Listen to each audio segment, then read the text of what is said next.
우리와 함께 하시는 하나님 아버지 감사합니다. 오늘 이 아침도 우리에게 귀한 말씀, 은혜를 주시기 위해서 우리를 주님의 전으로 인도하여 주심을 감사드립니다. 하나님, 이 시간 우리가 말씀을 떠나서 살 수 없음을 다시금 고백합니다. 하나님의 말씀은 생명인 줄 믿습니다. 그 생명이 우리를 살게 하고 이 땅에서 우리를 승리하도록 인도하시는 줄 믿습니다. 살아계신 하나님의 말씀, 능력의 말씀으로 오늘도 이 아침을 시작하길 원하오니 우리와 함께 해주시고 이 시간 말씀으로 역사하여 주시옵소서. 함께 하신 주님 앞에 모든 것을 의탁드려오며 살아계신 우리 주 예수 그리스도의 이름으로 간절히 기도드리옵나이다. 아멘.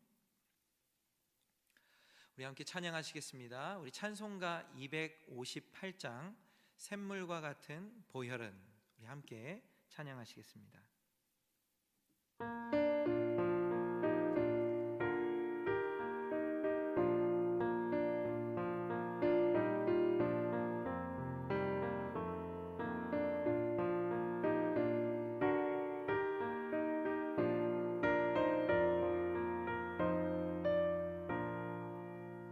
샘물과 같은 보혈은 주님의 피로다.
함께 주기도문 하시겠습니다.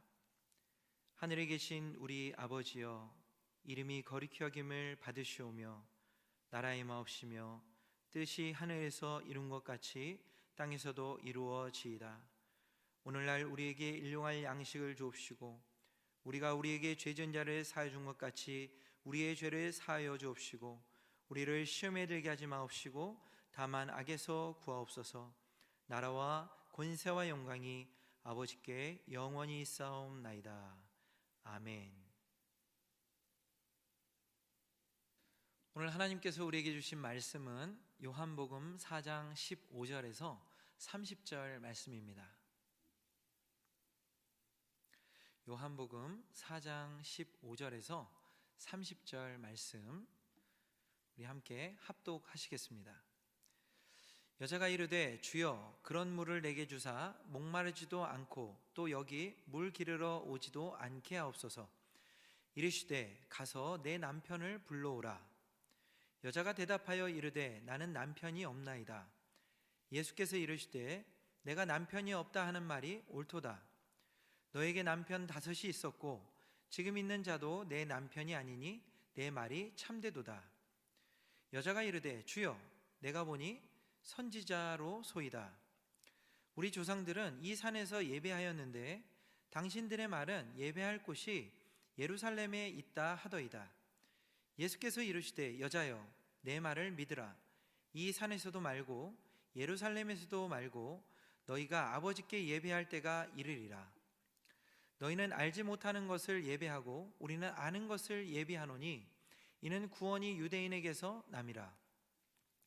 아버지께 참되게 예배하는 자들은 영과 진리로 예배할 때가 오나니 곧 이때라. 아버지께서는 자기에게 이렇게 예배하는 자들을 찾으시느니라. 하나님은 영이시니 예배하는 자가 영과 진리로 예배할지니라. 여자가 이르시되 메시아 곧 그리스도라 하는 이가 오실 줄을 내가 아노니 그가 오시면 모든 것을 우리에게 알려주시리이다. 예수께서 이르시되 내게 말하는 내가 그라 하시니라. 이때에 제자들이 돌아와서 예수께서 여자와 말씀하시는 것을 이상히 여겼으나 무엇을 구하시나이까 어찌하여 그와 말씀하시나이까 묻는 자가 없더라. 여자가 물동이를 버려두고 동네로 들어가서 사람들에게 이르되 내가 행한 모든 일을 내게 말한 사람을 와서 보라. 이는 그리스도가 아니냐 하니 그들이 동네에서 나와 예수께로 오더라. 아멘. 이전 시간에 우리는 영생하도록 솟아나는 샘물이신 예수님께서 궁극적으로 우리에게 주시고자 하시는 것은 영원한 생명임을 말씀을 통해 확인할 수 있었습니다. 이 땅에서 우리가 진정한 행복을 누릴 수 있는 길은 예수 그리스도이시며 그분이 주시는 생명을 누릴 때 우리의 삶이 자유하고 또 행복한 삶을 살 수 있음을 우리는 날마다 기억해야 될 줄 믿습니다. 이렇게 예수님은 수가성 여인에게 영생의 물을 주고 싶어 하셨습니다. 그러나 그녀에게는 먼저 해결되어야 할 문제가 하나 있었습니다. 원래 당시 물을 기르는 시간은 대개 아침이나 저녁 시간이었습니다. 그런데 예수님이 이 여자를 만난 시간은 바로 대낮이었습니다. 그것으로 볼 때 이 여자는 동네 여인들과 부딪히기를 싫어했다라고 생각할 수 있습니다. 또 온갖 소문과 수군거림의 주체가 되고 싶지 않았을 것입니다. 그래서 여기에 다시는 물을 기르러 오고 싶지 않은 바람으로 예수님께 물을 구하였던 것입니다. 그런데 예수님은 이 여인의 요구에 갑자기 화제를 180도 바꾸시면서 이렇게 말씀하십니다. 내 남편을 불러오라. 무슨 의미일까요? 이 여인은 남편이 없는 여자였고 예수님도 그 사실을 잘 알고 계셨습니다. 그럼에도 불구하고 그렇게 말씀하신 것은 목마르지 않는 물을 얻기 전에 해결해야 할 문제를 지적하신 것입니다. 그것이 무엇입니까? 바로 죄의 문제입니다. 약속된 성령의 은혜, 또 하나님과의 교통의 은혜를 누리기에 앞서 선결되어야 할 문제가 바로 이 죄의 문제입니다. 여인은 남편이 없다고 했습니다. 그러나 이렇듯 여인의 짧은 진술은 마치 이러한 내용을 포함하고 있는 듯합니다. 왜 좋은 선물, 목마르지 않는 물에 대해서 말씀하시다가 왜 기분 나쁘게 남편의 일을 꺼내십니까? 나의 고통스러운 과거를 제발 들춰내지 말아주세요 라는 마음이죠. 당시 사마리아 지역은 성적으로 매우 문란했다고 합니다. 영국의 주석가 매튜 헨리 목사님은 이 여자가 분명 창녀였다라고 이렇게 주장하기도 했습니다. 이 여자는 남편을 5이나 바꿔 살았던 부끄러운 과거가 있는 여인이었습니다. 구약은 이런 남녀를 간음한 여자로 규정합니다. 이런 여인에게 예수님의 한마디는 오랫동안 가슴에 묻어둔 고통스러운 과거와 죄에 대하여 직면하게 만들었던 것입니다. 이것이야말로 성령 충만을 갈망하는 그리스도인들이 먼저 마음에 새겨야 할 진리라고 할 수 있습니다. 성경은 여러 곳에서 성령의 은혜를 받기 위해 죄가 방해가 된다고 말씀하십니다. 성령의 은혜를 받기에 앞서 이 죄의 지적을 통해서 예수님께서 기대하신 것이 무엇일까요? 먼저는 죄에 대한 지적, 또 지적된 죄에 대한 회개, 또 하나님의 죄사함, 성령의 부어주심, 이것이 바로 죄인들이 성령의 은혜를 충만히 누리게 되는 방식이라는 이 사실을 사도행전이 강조하고 있습니다. 사도행전 2장 38절에 보면 베드로가 가로되 너희가 회개하여 각각 예수 그리스도의 이름으로 침례를 받고 죄사함을 받으라. 그리하면 성령을 선물로 받으리니. 예수님은 이 가련한 사마리아 여인을 일부러 찾아오셨습니다. 그 하나님의 사랑이 아니면 아무도 할 수 없는 일을 행하신 것이죠. 이런 여인에게 가장 뼈아픈 과거를 생각나게 하신 이유는 무엇입니까? 그것은 이 여자를 부끄럽게 하고 좌절하게 하고 또 포기하게 만들기 위함이 아니었습니다. 5번이나 남편을 바꾸었지만 끝나지 않는 불행한 처지에 어떤 동정 대신에 예수님께서는 진정한 회복을 위해 그 여인이 죄와 직면하게 하셨던 것입니다. 결코 죄를 정죄하기 위한 것이 아니라 깨닫고 뉘우치고 회개하도록 하기 위해서, 그래야만 하나님의 영생하도록 솟아나는 성령을 받을 수 있기 때문에 예수님은 먼저 이 일을 행하신 것입니다. 하나님의 가장 귀한 선물인 성령의 은혜, 그것은 인격체이신 하나님의 영이시오 그리스도의 영이십니다. 누구든지 그리스도의 마음을 품고 살아가고 싶은 사람들은 이 은혜 안에 있어야 합니다. 우리가 이 은혜를 그토록 갈망하는 이유는 2가지로 생각해 볼 수 있죠. 하나는 이 성령의 충만한 은혜로 우리가 능력을 받아야 하기 때문입니다. 이를 통해서 그는 그리스도인의 전투적인 삶을 계속해서 이어나갈 수 있습니다.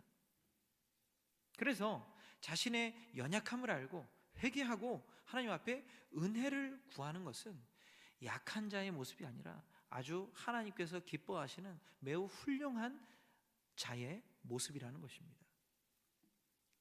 두 번째는 성령의 은혜만이 우리들로 하여금 하나님을 온전히 사랑하게 하고 끊임없이 거룩한 하나님의 말씀을 따라 복종하게 함으로 우리의 마음과 삶이 주님의 영광이 되도록 하게 하기 때문입니다.